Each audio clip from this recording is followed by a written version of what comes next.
If you're having issues with your taxes, you don't just figure it out. You talk to your CPA. I mean, I can go on and on. If I'm having a physical problem with my body, I don't just like think about it or research it or talk to somebody else about it. I go to a doctor. So you need to go to an expert. So reach out to someone like me. I mean, I get calls multiple times a week from people who are, there's somebody reached out to me. They heard me on a podcast, and their wife is a physician who owns who has been leasing a building with no lease, by the way, for the last 20 years. Welcome to the Real Estate Mogul MD podcast. Thanks for tuning in and taking control of your financial future. This is a show where we not only motivate and inspire, we give you actionable real-world experience to help you live life by design. You'll hear journeys and stories from other physicians, investors, coaches, consultants, and entrepreneurs. And now, here's your host, Brett Riggins. What a conversation we have today. So exciting. My mind just swells with questions when I get the opportunity to do this. So today's guest started out in single-family residential, bouncing around, doing some house hacking, and eventually finding the passion in commercial real estate. Now today's guest is the Senior Director at Encore Real Estate Investment Services, specializing in net lease and the sale of net lease commercial real estate. Love this for the people who out there who are maybe thinking of owning their own building, leasing their own building. How do I make this offer? We touch on so many topics today related to things that are going to bring you value. Everybody, please welcome Dan Lewkowicz to the show. All right, Dan, welcome to the show, man. How are you doing today? Yeah, thanks so much for having me on. I'm doing great. I really appreciate the opportunity to be here. So here we are on the Real Estate Mogul MD. A lot of our listeners, a majority of them are going to be physicians, doctors, dentists, all those things. And the first thing you come on here, you're like, wait a minute, Brett, I'm not in the medical world. I'm just not a doctor. What's going on, right? Yeah. Which is really cool. And that's what I love about this show is bridging that gap. One of the challenges that we have in life is expanding our associations, getting outside of our circle. And this show, what I love about it is we're able to do that in a way where it's, hey, I'm not losing a lot. I'm just listening to some other people, right? So here we are. We're actually both in real estate. We're not physicians. So that's great. And I want to launch into this. And I've got so many questions for you, Dan. Why don't you first start by giving the listeners just a little bit of background on who Dan is? Yeah, I appreciate that. I'm Dan Lewkowicz. I am a senior director here at Encore Real Estate Investment Services. I am a net lease investment sales broker, which means I help advise buyers and sellers in the purchase and sale of their net lease property all over the country, transact in all 50 states. And, I have a strong background as a real estate investor and business owner. And, I love everything commercial real estate related. And, I've become an expert in one narrow focus, which is a net lease, whether that's, single tenant net lease properties like Taco Bell's and Walgreens and, dollar stores, medical office buildings. I just sold a medical office building last week. So do have some medical component there, or shopping centers, multi-tenant retail or retail and office, properties. So that's really my specialty. I love what I do. I love real estate, and I'm definitely happy to be here today. Cool. And where did you start, Dan? Where did you get started in real estate? Yeah, that's a really good question. I think for me, it was back in 2005. I was, in the tail end of college. And I actually helped to start a company called Disability Made Easy with my best friends whose father at the time had ALS or Lou Gehrig's disease. And, we witnessed, in addition to him, having all the challenges of such a degenerative disease like that, he also had to deal with a contractor for the grab bars and a contractor for the, ramp and a contractor for the shower and a contractor for the stair lift. And it just became, almost overwhelming. So we started this one-stop shop to help, renovate homes to make them handicap accessible. And that's where I really got into real estate. I think for me, the actual moment was a time where we had our project manager and myself, even though I was involved mostly in sales and marketing, we drove quite a ways to someone's home who had been in an auto accident 20 years prior. We got there and we met with him and his sister who was there. We saw the property. We went outside and I told him, like, hey, should we get back in the truck? Like, there's no hope here. Like, how is this property at all suited to this individual who is unfortunately wheelchair bound? He didn't say a word. He took out some graph paper and a pencil and he started sketching. And 60 or 90 seconds later, he had a whole new front elevation and a whole new layout to the property. We were able to take that property and make it suit its occupants' needs. So for me, that kind of like emblazoned in my mind this idea of being able to take something that's functionally obsolete and then make some changes to it and make the end result be applicable and supportive to the occupants. So that led me to, purchase my first home for my family. And I had an opportunity to buy a house that was move-in ready. This was, middle of the recession, obviously. And then I heard that there were some bank-owned properties a couple of streets over. So I got in touch with the lenders and there was a property that I was able to buy for cash for a lot less.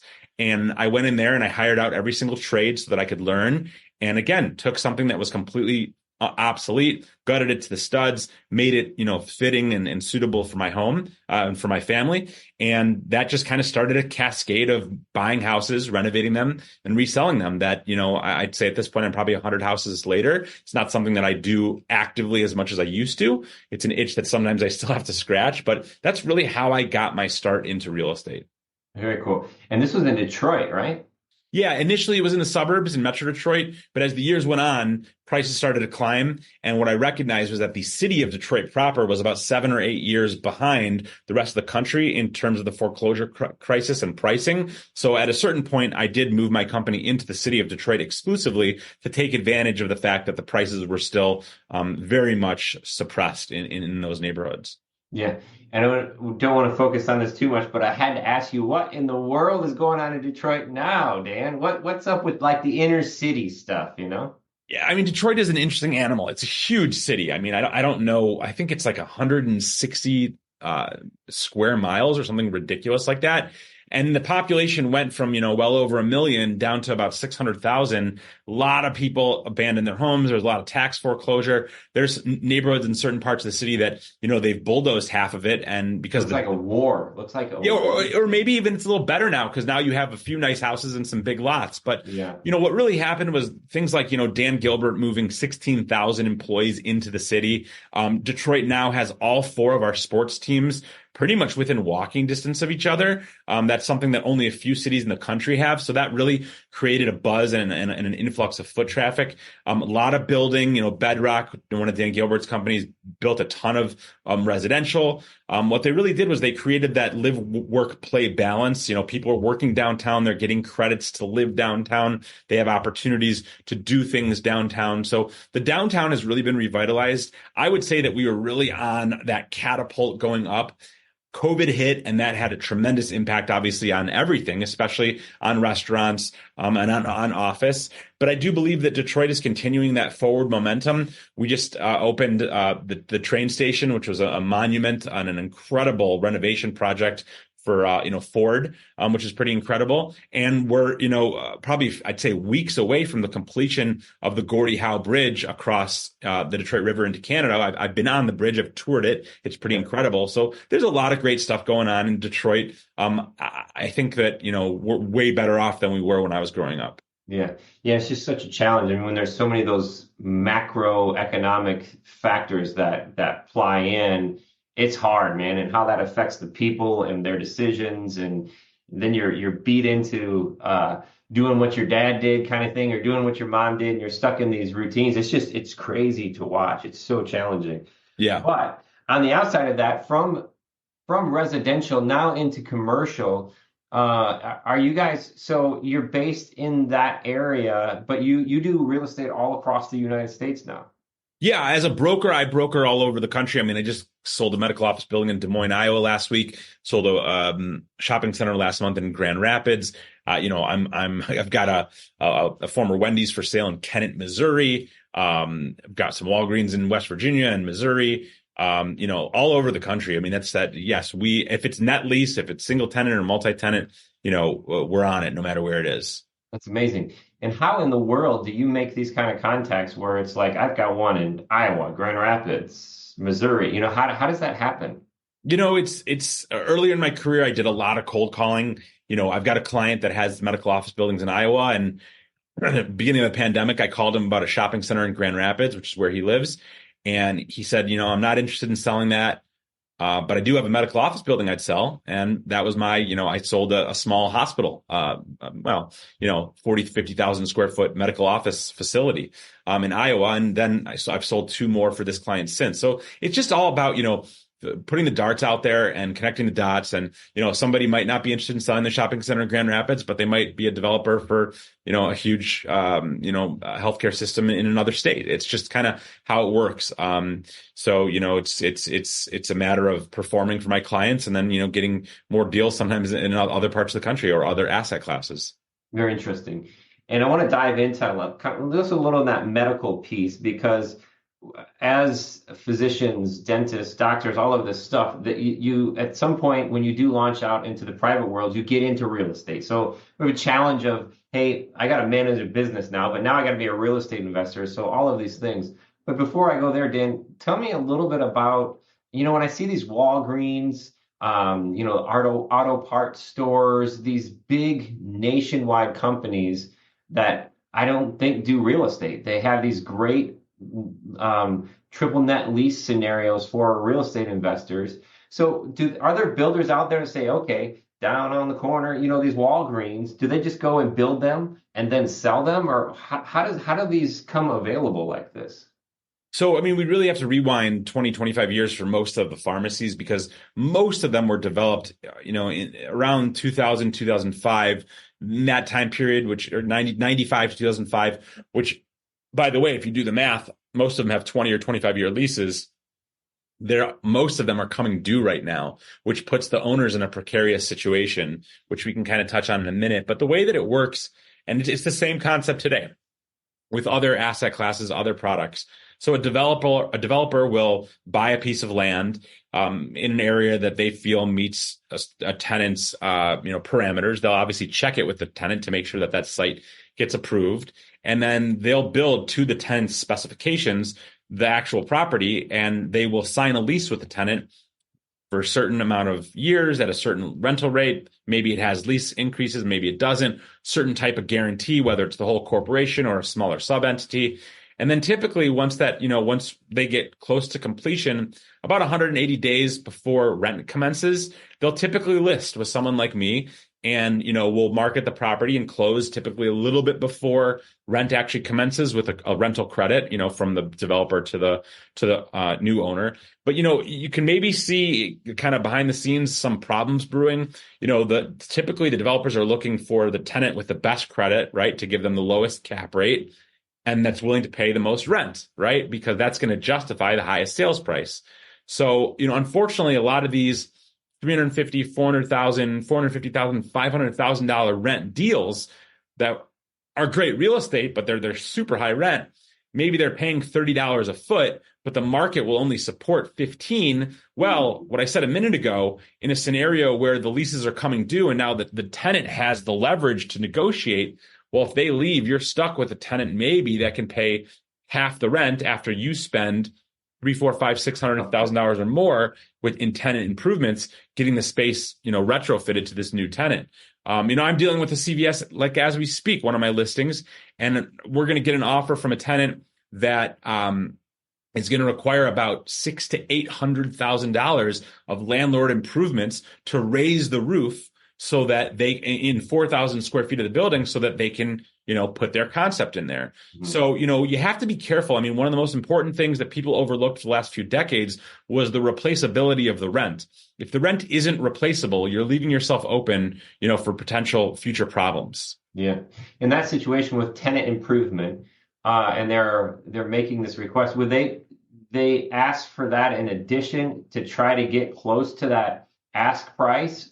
To make the offer more attractive? Or why wouldn't they just pull that out of their ask price and say, hey, we'll do it? Or they don't have the capacity to do it? Well, if you think about it, so in this case, in this example, I'll give you real numbers. The asking rent was $137,000 roughly. I think it's $137,000. Okay, lease versus purchase. I see what you're right, saying. Exactly. Yeah. So this is a lease deal. So the asking price was like $137,000 roughly. They're going to ask for $800,000 in tenant improvement allowance, but they're going to offer something like $250,000 in rent. So the reason that they're not saying, okay, well, we can come in and spare that expense is, number one, it's a time value of money. Do you want to spend 800 grand right now and invest that in somebody else's building when you could go belly up in a year? Or do you want the landlord to put that money in? Right. Also, their argument when I asked them to pay for some of it was that, it's the landlord's building. It's their roof. Like, we're not going to put our money into their building. And listen, it's all negotiable. I've got other deals I'm working on where the tenant is asking for no tenant improvement dollars, and they're going to be putting the money in. So it's all about the negotiation. Yeah. Yeah.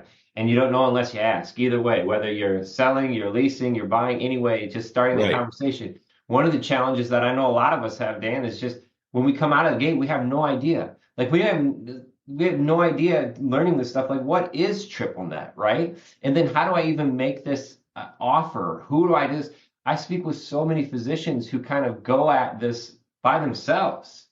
I recently spoke with a physician who acquired a brand new build medical office building and had no agent, had no broker, had no prior experience in triple net or owning real estate. So there's so much out there. So we don't get into this the world of even knowing what questions to ask. So do you have suggestions for the listeners out there? Because there's so many. How many real estate owners, or real estate investors become investors by way of necessity, like having a business say, okay, I need a place now. What suggestions do you have for the listeners that maybe don't know a lot about real estate? Where do I even start? How do I get, what do I need to do? Do I need to lease? Do I need to buy? Yeah.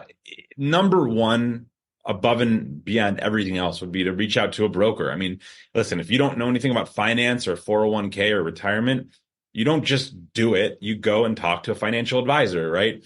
If you're having issues with your taxes, you don't just figure it out. You talk to your CPA. I mean, I can go on and on. If I'm having a physical problem with my body, I don't just like think about it or research it or talk to somebody else about it. I go to a doctor. So you need to go to an expert. So reach out to someone like me. I mean, I get calls multiple times a week from people who are, I give you a perfect example.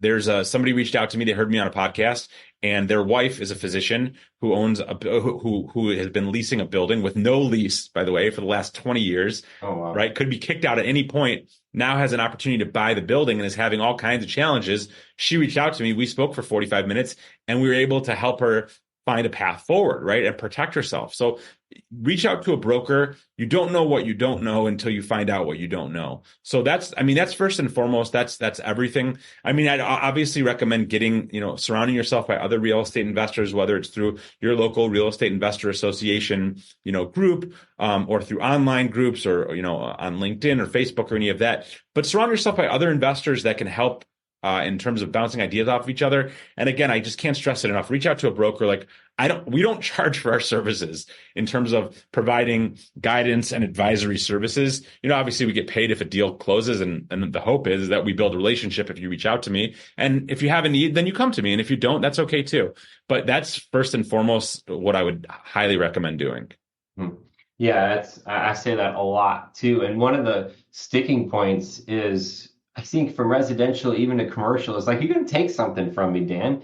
This is my money. I'm doing this. I don't want to give you any of it. Well, how do I overcome that?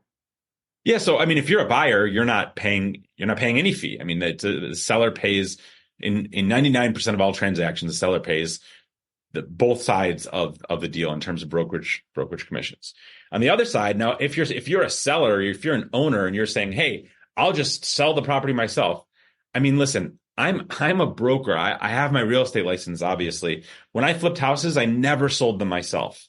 Okay. Because that's not my job in the transaction. My job in the transaction was as an investor. I don't want to be bothered with that side of it. That's number one. So as an investor, if you're a developer, for example, and you're developing buildings, you don't want to be selling them, because that's taking you away from your highest and best activity. Okay. That's number one. Number two, most people, if not all, just don't have the tools that we have. I mean, we have access to databases that we send, the deals out to that have hundreds and hundreds of thousands of investors and family offices and REITs and trusts and brokers, et cetera, et cetera. And this is what we do full time all day. I mean, I kind of look at it like, there's a great line in, I don't know if you remember the movie Boondock Saints. I don't recall that movie. There's a great line where these guys are basically like the defenders of what's right. Now they use some weird means, by killing people to defend what's right, but they only kill bad guys. So somehow they get into a conversation. One of the guys says, "We're like 7-Eleven, right? We may not always be in business. We may not always have business going on, but we are always open." And that's kind of how I view myself as a broker. I'm not brokering deals 24/7. But if my phone rings at 11 o'clock at night and it's one of my clients on the West Coast, or if it's a Saturday morning, I take the call, right? I'm checking my email every single day because I love what I do and I'm obsessed with what I do. So if you're selling your building, you need someone like me who's hustling, who's got boots on the ground, who is every day calling the right people and sending the right emails and getting the marketing out there, and who has that follow. I mean, I've got 20,000 followers alone on LinkedIn that see my, deals and reach out to buy them. So, that's super important. I don't often get into this argument or conversation with clients because they understand the value of brokerage. But sometimes, I get into this conversation when they say, "Hey, well, will you reduce your fee by 1%?" And typically, unless, every situation is different, but typically my response is if you work with me, I understand somebody's offering you 1% less, but if you work with me, I guarantee you I'm going to get you more than 1% more. So do you want to save 1% and get 5% less? Or do you want to pay 1% and get 5% more?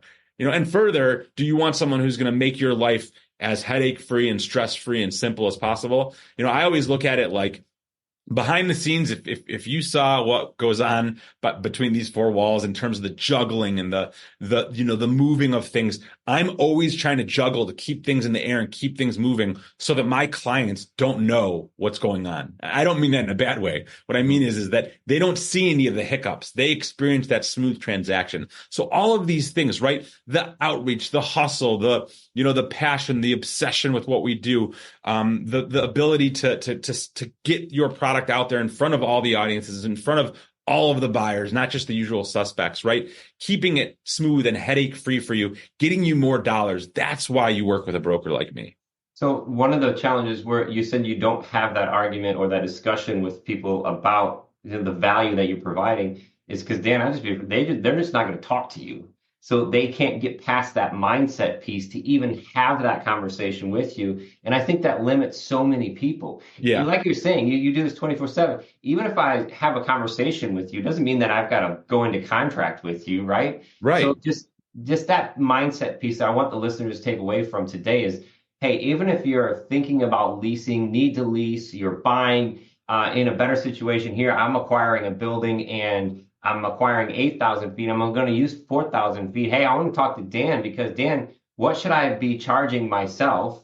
And what can I do for the build out and the sale or even the lease of that other space? Because when it comes down to that 1%, I want 10%. I want 10x. I want Dan and his main thing to be his main thing so I can keep my main thing, if that makes sense.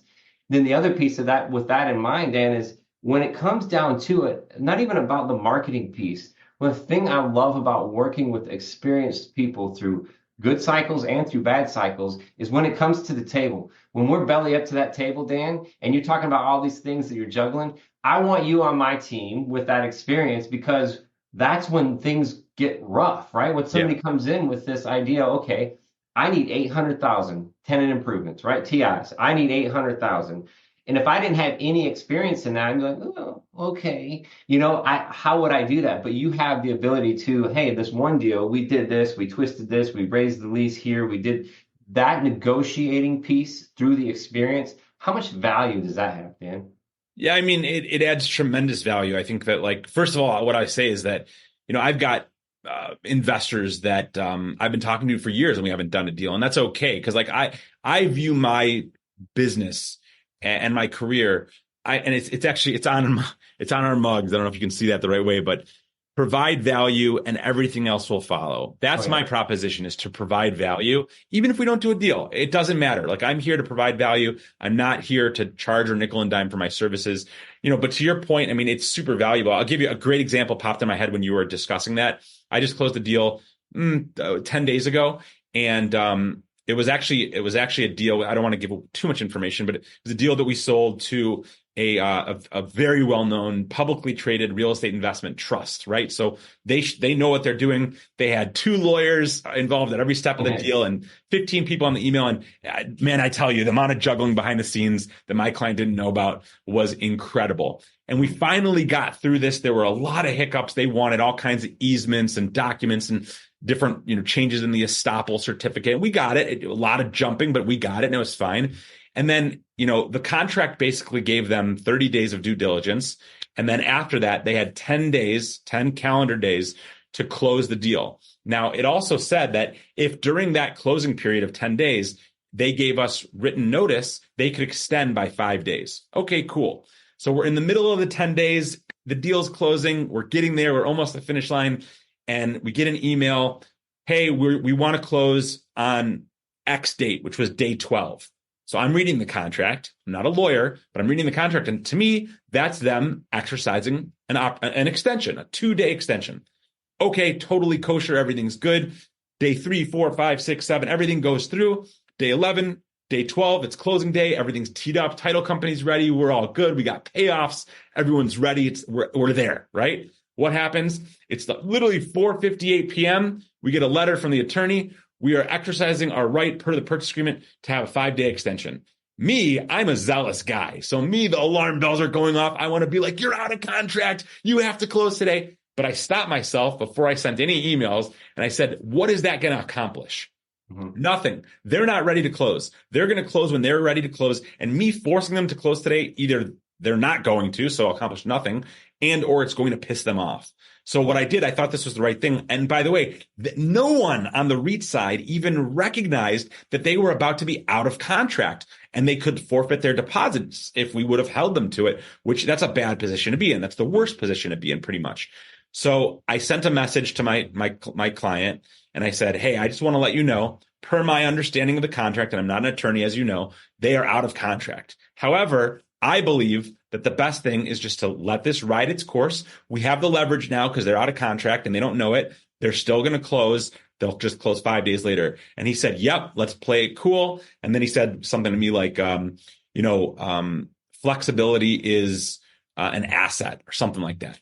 My point is that, if there wasn't a broker behind the scenes, no one would have picked up on the fact that they were out of contract, which then changes the negotiation perspective to a great degree. That's just one example of hundreds I could give you where I have my finger on the pulse every step of the way. My seller didn't even know when due diligence was over because he knew after working with me so many times that he didn't have to know. I was on top of it.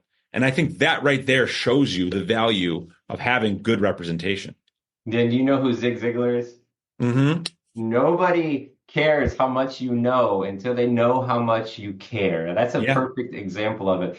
Because I could be the most intelligent person in the world, but until when I'm working with somebody and they understand that I care about them and our relationship and the outcome of the situation, not only because of this one, but for the next one and the next one, and I care about your family, then it's like it's a whole different world. Yeah, for sure. No doubt. I got a question for you. I've acquired, a couple different locations where it's residential and zoning changes and there's commercial moving through. So it's a residential structure and we just got it rented out now. But I think that these places, and I've heard, the chatter through the years about, Dollar General's doing some sort of white box with these kind of stores.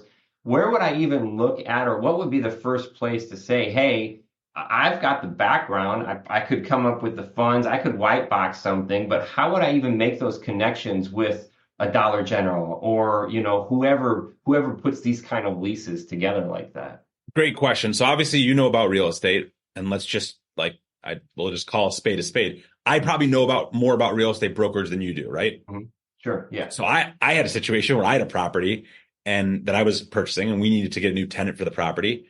Do you think that I decided to do the leasing brokerage myself so that I can make a little extra money? No way. I went straight to the expert in that market and hired him as the leasing broker because guess what? You know a lot about real estate. I know more about commercial real estate brokerage. He knows more about leasing brokerage in that market than both of us combined. Mm-hmm. So that's my first piece of advice there is find the local leasing broker that's an expert. And if that's hard to do, one of the best ways to do it is you find out who's active. So you go on Crexy, you go on LoopNet, and you see who has the most listings for properties like yours for lease, right? And then you get to know that person and call that person, and you give up the whatever it's going to be, 4, 5, 6% of the rental income during the base term by hiring them, because they're going to be the one that has the connection to the national tenant. You might be able to land somebody by calling Dollar General. By the way, if you ever want to, if you ever want an experience in frustration, try to call one of the dollar stores and try to talk to them and see if they'll be your tenant. But my point is that like that might be the worst tenant for your location. Maybe they can get you a better tenant paying more rent. So that's 100% what I would do is get to know that person, talk to that person, be very friendly with that person so that, they pick up the phone when you call and you're top of mind in terms of their task list of all the 100 other deals they're working on, and have them help you. And if you're concerned about signing exclusive with somebody who might not get the job done, maybe, if they want a 6-month exclusive, tell them that you'll do a 3-month deal with an option to extend if things are going well. That's definitely what I would do in that situation. Man, that's huge advice. That is so awesome, man. I appreciate it. I got one more question for you, Dan. I was hesitant. I think it's like the human nature. I was hesitant to say, sure, I guess you know more than I do. Let me be very clear with that. You know more than I do when it comes to that particular piece, the commercial piece. So I just want to make that clear. It's the human nature of being kind of like bow down and and my point is just that in my situation, even though I'm a broker that's my living, you weren't the right guy for that particular thing because he knows more. So therefore, you should also. Yeah, that's my point. Yeah, that's awesome. And it's so hard too that being able to bow out, and especially I've witnessed this many times before, because as we become, especially in our niches, we become very skilled, very experienced in a particular string, whether it be house hacking, right, where you started, into residential, now into commercial real estate, and for physicians who get very, very skilled at a specific thing, to understand that, hey, that doesn't mean I'm skilled over here. That doesn't mean that I am the best at this other thing, right?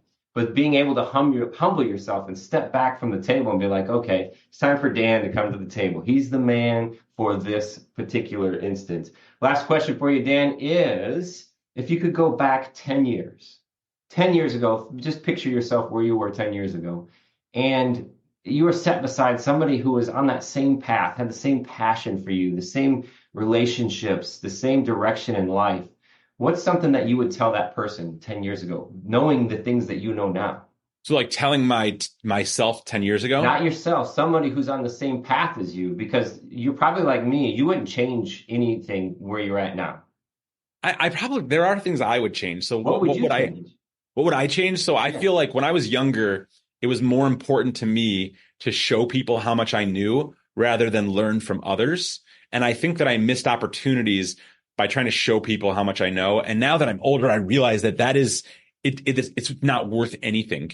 And the opportunity to learn from other people is worth more than one can ever imagine. So I think that's definitely huge. I mean, I bounced around a lot in real estate as a side hustle, and then also in like corporate America. And I'm very fortunate that I wound up in commercial real estate brokerage, but I was like, I think 35 when I started, 34 or 35. I would have tried to get into this at a much younger age, and become like an expert in one narrow focus, which I've done. But, I think if I would have done that at 25 or at 30, that would have been even better. And in terms of, what I would tell someone else, it's kind of along the same lines is, find a mentor, find an industry where you can learn everything that you can. Don't become a jack of all trades. Without exception, experts make the most money and are the most sought after. I was watching the NBA finals last night. Jaylen Brown, one of the most sought after NBA professionals, because he's an expert in a one narrow focus. He has a $304 million contract, right? The top surgeons in the world. There's even a book about it. I think it's called, what's it called? Like the one cut or the cut or something like that. But anyway, it basically talks about there's a surgeon that his specialty is one specific operation and one cut in that operation. And he gets paid, millions and millions of dollars because he's the best at it. So I would say specialize, find one narrow focus, find a mentor, and become an expert in one thing. People will respect you and seek you out so much more if you're an expert in one narrow focus. Yeah, it's great, man. That's awesome. Hey, man, I really appreciate your time. It is clear, it is evident in your passion and your experience in what you're doing in your focus here in commercial real estate, that net lease, sale, lease scenario. How can the listeners get in touch with you? Yeah. So, first of all, I'm on LinkedIn. I post daily content. So please reach out to me there. My first name, Dan, last name, Lewkowicz, Lewkowicz. Again, Lewkowicz. If you want to connect, shoot me a DM. Tell me that, that you saw me on Brett's show. That is always helpful. Also, if you own commercial property, you want to know what it's worth. If you think you might want to sell, if you're not sure, if you're just getting into the industry, if you're getting into brokerage or investing, or you have questions, or maybe you have a deal, you want an extra pair of eyes, even if it's not my deal, please reach out. I love talking to people. I love, hearing stories. My favorite part is when people call me back 6 months or a year later to tell me how amazing things are going. You can reach me on my direct cell phone. That number is 248-943-2838. Again, 248-943-2838. If there's anything I can do to be of assistance, it would definitely be my pleasure. Awesome. And again, thank you for your time. Yeah. And it's been amazing. And to the listeners out there today, man, thank you for your time. And as always, thank you for your attention, because without that attention, what is our time worth if you're not paying attention? There's so much to that. And listening to Dan too, of that idea of not trying to show what we know, just being able to absorb what others are showing us. There's so much value in that, and really focusing down in on something special, something where your passion aligns with that ridiculous amount of income, wherever that may be. Focusing down on that, stay vigilant, stay focused, and until next time, this is a Real Estate Mogul, MD.